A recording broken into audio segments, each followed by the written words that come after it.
में दो ऐसे प्रसंग हैं, एक जैसे हैं। वैसे तो हसीले रसीले चुटीले हैं, लेकिन जीवन की गंभीर समस्याओं का समाधान करने वाले।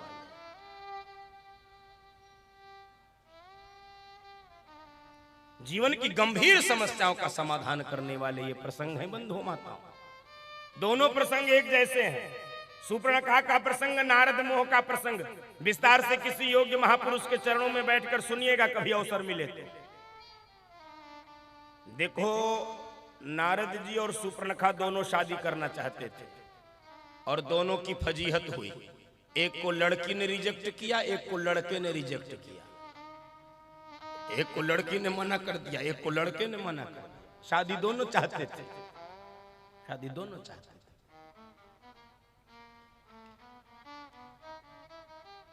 देखो, विस्तार से तो मैं नहीं सुनाऊंगा इस प्रसंग को, एक संक्षेप में मैं आपको सुनाता हूं। नारद मोह का प्रसंग क्या कहता है।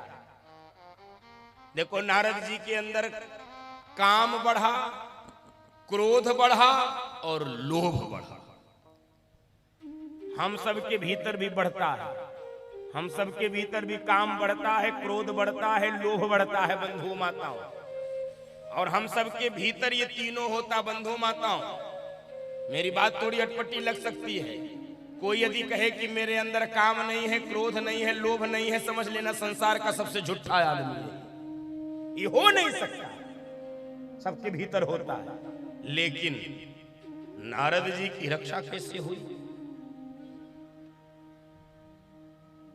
नारद जी में काम बढ़ा तो काम की पूर्ति के लिए संसार की ओर नहीं भागे हैं, भगवान की ओर भागे हैं। हरिसन मांगो सुंदर ताई, हमको शादी करनी है, हमको सुंदर रूप दीजिए।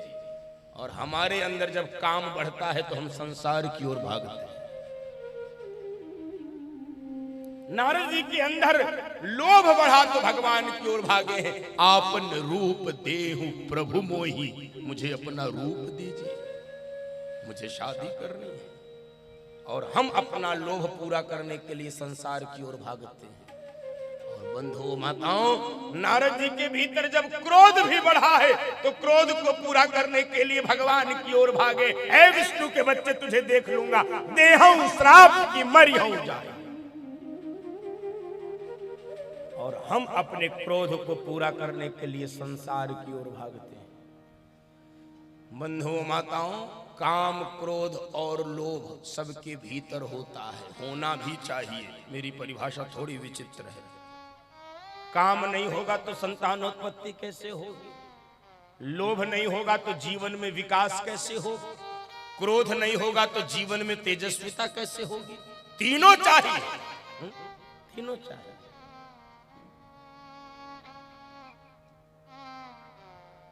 लेकिन ध्यान रखना है, कर्म करो पर ध्यान रहे, पथ छूटे ना। इतनी भरियो हवा गुब्बारा फूटे ना। कर्म करो पर ध्यान रहे, पथ छूटे ना। इतनी भरियो हवा गुब्बारा फूटे ना। कर्म करो पर ध्यान रहे, पथ छूटे ना। इतनी भरियो हवा गुब्बारा फूटे ना। कर्म करो पर ध्यान रहे, पथ छूटे ना। इतनी भरियो हवा गुब्बारा फूटे ना।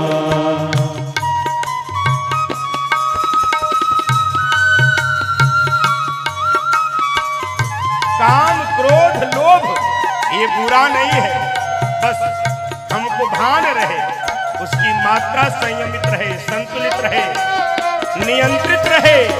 और ये तीनों हमारे वश में रहे, क्योंकि ये तो परमात्मा लीला है। जब काम बीज सृष्टि का नर होए अकामी कैसे। जब काम बीज सृष्टि का नर होए अकामी कैसे। जल में जो कमल का जीवन तुम जियो जगत में ऐसे। जल में जो कमल का जीवन तुम जियो जगत में ऐसे कामिनी, लूटे ना इतनी भरियो हवा गुब्बारा फूटे ना। कर्म करो पर ध्यान रहे पथ छूटे ना, इतनी भरियो हवा गुब्बारा फूटे ना।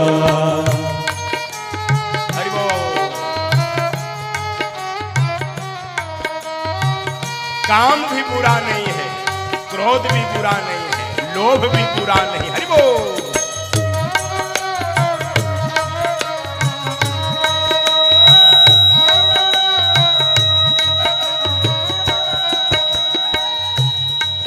एक बार क्रोध भी करिए पर बोध नष्ट ना होए। एक बार क्रोध भी करिए पर बोध नष्ट ना होए। स्वार्थ भी बुरा नहीं है, औरों को कष्ट न होए। स्वार्थ भी बुरा नहीं है, औरों को कष्ट न होए। जीव कोई रूठे ना, इतनी भरियो हवा गुब्बारा फूटे ना। कर्म करो पर ध्यान रहे पथ छूटे ना, इतनी भरियो हवा गुब्बारा फूटे ना। कर्म करो पर ध्यान रहे पथ छूटे ना, इतनी भरियो हवा गुब्बारा फूटे ना। कर्म करो पर ध्यान रहे पथ छूटे ना, इतनी भरियो हवा गुब्बारा फूटे ना। इतनी भरियो हवा गुब्बारा फूटे ना, इतनी भरियो हवा गुब्बारा फूटे ना। काम क्रोध लोभ, देखो ये जाएगा तो है नहीं, रहेगा साथ में। उड़िया बाबा से किसी ने पूछा, उड़िया बाबा से किसी ने पूछा कि आपका काम और क्रोध के बारे में, लोभ के बारे में क्या विचार है। उड़िया बाबा का विचार, बड़े सिद्ध संत हुए, बहुत सिद्ध संत हुए उड़िया बाबा।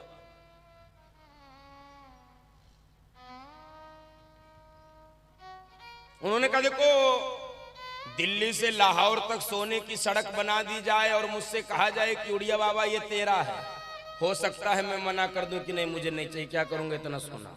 लेकिन मेरी मृत्यु हो चुकी हो और चिता पर मेरा यह मृत शरीर रखा हो और कोई मेरी हड्डियों से भी फोड़कर कहे काम समाप्त हो गया कि नहीं, तो भी मैं विश्वास से नहीं कह सकता हूं कि इस मरी हुई शरीर के हड्डियों से काम निकल गया। इतना आसान नहीं है काम छूटना बंधुओं मां। तो नारद जी की रक्षा इसलिए हो गई, नारद जी काम क्रोध लोभ जब तीनों बढ़ा तो सीधे भगवान के पास गए। बंधुओं माताओं, जैसे घर में टोटी होती है, टोटी से पानी आता है, फिर टोटी बंद कर देते हैं तो पानी बंद हो जाता है। काम क्रोध और लोभ में टोटी लगाना है, जब जितनी जरूरत हो निकालिए, जरूरत के बाद इसको बंद करने के बाद चेक जरूर कर लीजिए कहीं चू तो नहीं रहा, टप टप टप टप। इसकी मात्रा संयमित चाहिए, संतुलित चाहिए, व्यवस्थित चाहिए, नियंत्रित चाहिए। गलती ये होती है हम इन तीनों के वश में होते हैं, होना ये चाहिए ये तीनों हमारे वश में रहे, जब जितनी जरूरत हो तब उतना उपयोग। नारद जी की रक्षा इसीलिए हो गई, नारद जी ने सब कुछ अपना भगवान के चरणों में, काम भी तेरा, क्रोध भी तेरा, लोभ भी तेरा, और तेरा तुझको अर्पण तो क्या लागे मेरा। जब ये तीनों आपको झटका मारे, काम क्रोध लोभ, तो परमात्मा के पास जाइए। क्यों बनाया कामी, क्यों बनाया क्रोधी, लो अपना काम, रक्षा हो जाएगी बंधु माता। और जो सब प्रकार से भगवान को समर्पित हो जाता है, सब प्रकार से अपना समर्पित कर देता है, तो भगवान घोषणा करता है, ऐसे भक्तों की रक्षा मैं उसी प्रकार से करता हूँ जैसे बच्चों की रक्षा उसकी माँ करती है। करहूं सदा तेरा रखवारी, करहूं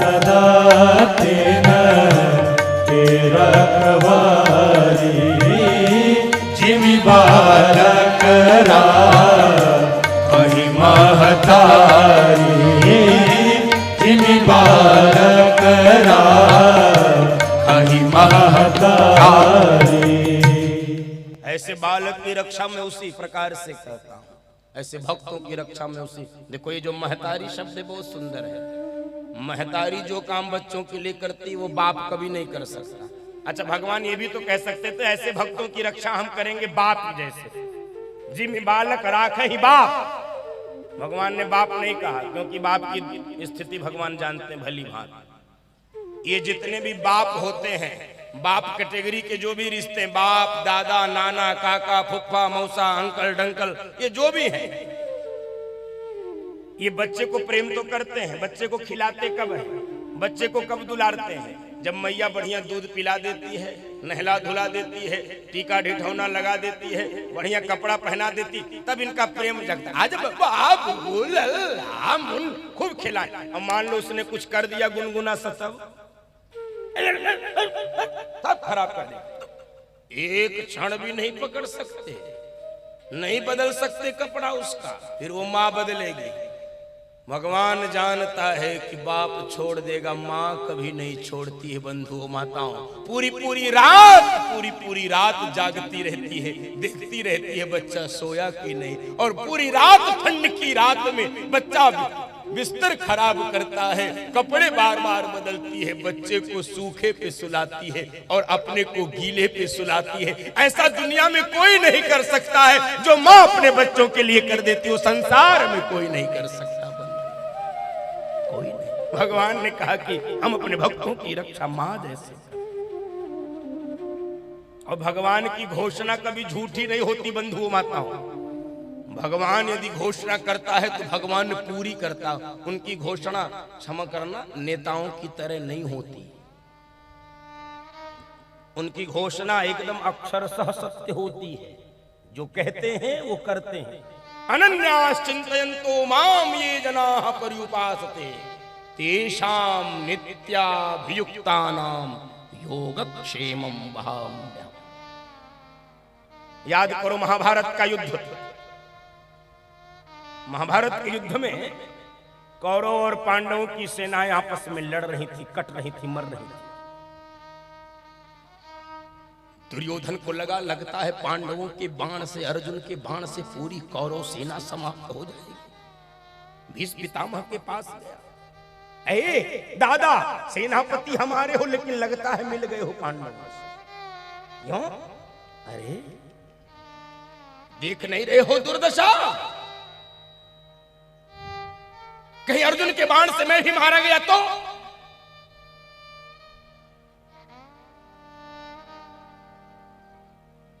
भीष्म ने कहा सुन, जा मैं घोषणा करता हूं, कल सायंकाल कुरुक्षेत्र के रणांगण में अर्जुन की लाश। अब घोषणा हो गई भैया, अर्जुन मारा जाएगा। पांडवों के शिविर में सूचना पहुंची, मशाले बुझा दी गई, भोजनालय बंद, सब अपने अपने टेंट में चले गए। एकदम कोहराम मच गया।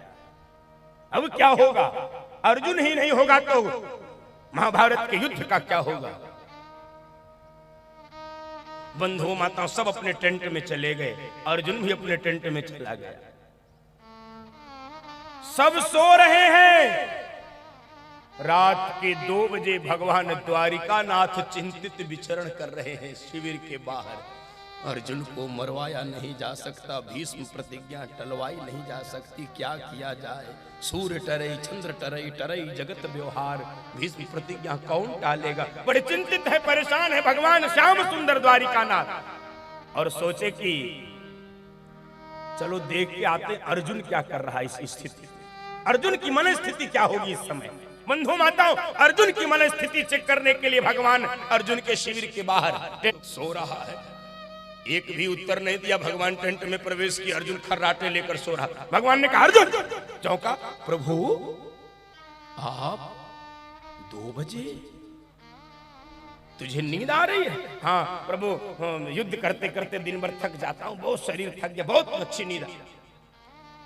तूने भीष्म प्रतिज्ञा नहीं सुनी? सुना है प्रभु। तो तुझे ये नहीं पता कल शाम तेरी मृत्यु होने वाली? प्रभु ये भी पता है। तूने भीष्म प्रतिज्ञा भी सुनी, तुझे ये भी पता है शाम को तू मरने वाला है, तो भी तू चैन से सो कैसे रहा है? और जैसे ही भगवान ने पूछा तू चैन से कैसे सो रहा है, एकदम अर्जुन भगवान के चरणों को पकड़कर रोने लगा। रे प्रभु मुझसे पूछ रहे हो, अरे मैं क्यों न चैन से सोऊं? क्योंकि जिसको बचाने वाला बेचैन होकर जाग रहा है, उसको जागने की क्या जरूरत, मुझे बचाने वाला बेचैन हो। देखो युद्ध के पहले जब दुर्योधन अब सौंप दिया इस जीवन का सब भार, इस जीवन का सब भार तुम्हारे हाथों में है, जीत तुम्हारे हाथों में और हार तुम्हारे हाथों में है, जीत तुम्हारे हाथों में और एक हार तुम्हारे हाथों में, हार पढ़ कर दो दुनिया भर का सब भार तुम्हारे हाथ। और क्या कह रहा? मुझ में तुम में बस भेद यही, तुम ना रहो तुम ना, बस भेद यही, मैं ना रहूं तुम नारायण हो। मैं हूँ संसार के हाथों में, संसार तुम्हारे हाथों में, मैं हूँ संसार के हाथों में, संसार तुम्हारे हाथों में। अर्जुन सब प्रकार से भगवान को समर्पित हो गया था। भगवान बेचैन होकर जागता है भक्तों। अरे भैया दूसरा उदाहरण सुन लो इसी महाभारत का। भक्त की रक्षा के लिए भगवान को अपनी प्रतिज्ञा तोड़नी पड़ी थी बंधु माताओं। जब दुर्योधन पहुंचा एक दिन भीष्म पितामह के पास, अरे मैं मर जाऊंगा, तो भीष्म पितामह ने कहा सुनो, कल संध्या के पश्चात अपनी पत्नी को भेज देना, मैं उसे सौभाग्यवती का आशीर्वाद दे दूंगा और तू कभी युद्ध में मारा नहीं जाए, तू कभी युद्ध में नहीं मारा जा। और दुर्योधन गया अपनी पत्नी को यह समाचार दिया है कि कल तुझे भीष्म पितामह के पास आशीर्वाद लेने चलना सौभाग्यवती का। और बंधु माता और द्वारिका नाथ तुरंत पहुंचे द्रौपदी के पास। द्रौपदी जल्दी चल। कहां प्रभु कहां? अरे जल्दी चल, बातें मत कर, जल्दी चल। अरे बता दो भीष्म पितामह। अरे युद्ध के समय दुश्मन के पास, बातें मत कर, जल्दी चल। और भगवान द्रौपदी का हाथ पकड़कर भीष्म पितामह के टेंट के पास, टेंट के पास द्रौपदी भीतर संध्या कर रहे हैं। भीष्म पितामह चली जा भीतर, और जैसे ही संध्या का मंत्र समाप्त करें, ओम शांति शांति, अभी तीसरी बार बोल भी न पाए, आंखें खोल भी न पाए, और तू उन्हें प्रणाम कर लेना और तुझे सौभाग्यवती का आशीर्वाद मिल जाएगा और तेरा पति कभी युद्ध में मारा नहीं जाएगा। चल जल्दी जल्दी। द्रौपदी चप्पल उतार के भीतर प्रवेश कर गई। भगवान को लगा इसकी चप्पल किसी ने पहचान लिया, बड़ा भारी बवंडर हो जाएगा। भगवान ने द्रौपदी की चप्पल उठाई, अपने पीतांबर में लपेट अपने बगल में लगा।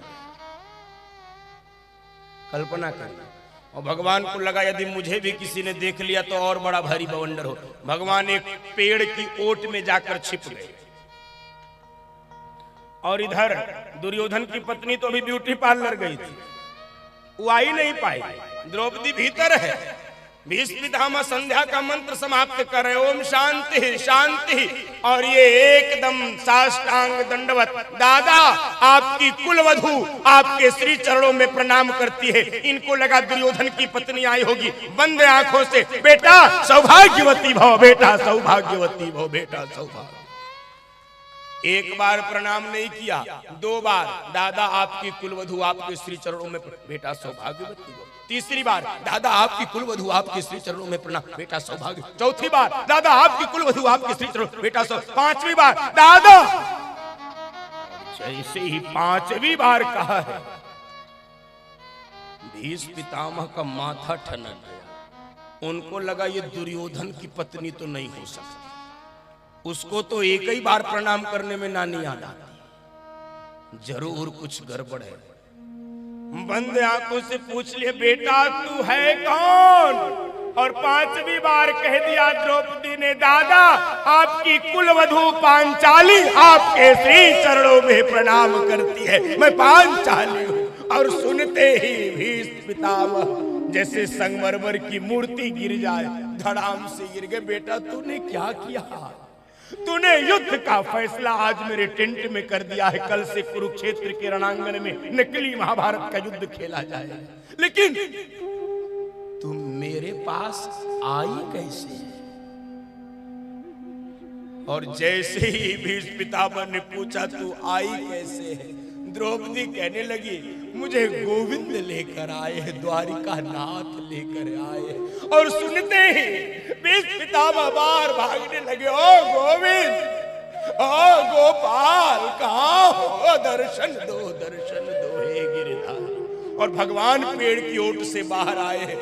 भीष्म पितामह ने एकदम लेट कर प्रणाम किया है, और भगवान जैसे ही उठाने के लिए दोनों हाथ बढ़ाए हैं, वही द्रौपदी की चप्पल उनके सिर पर गिर गई, और उसी चप्पलों को लेकर इतना रोए। ऐ दुनिया वालों, देखो ऐसा भगवान कहाँ मिलेगा जो भक्तों की चप्पलों को लेकर दौड़ता है। कोई घनश्याम सा नहीं देखा, कोई घनश्याम सा नहीं देखा, जो भी देखा वो बेवफा देखा, जो भी देखा वो बेवफा देखा, कोई घनश्याम सा नहीं देखा, कोई घनश्याम सा नहीं देखा। हरि बोल। ऐसा भगवान कहाँ मिलेगा जो भक्तों की चप्पलों को लेकर।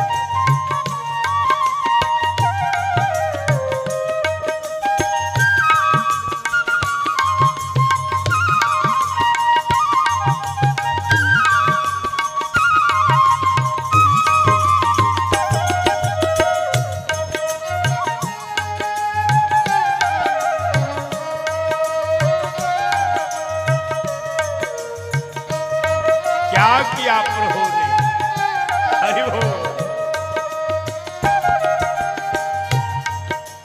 द्रौपदी की लाज बचाई जिसने,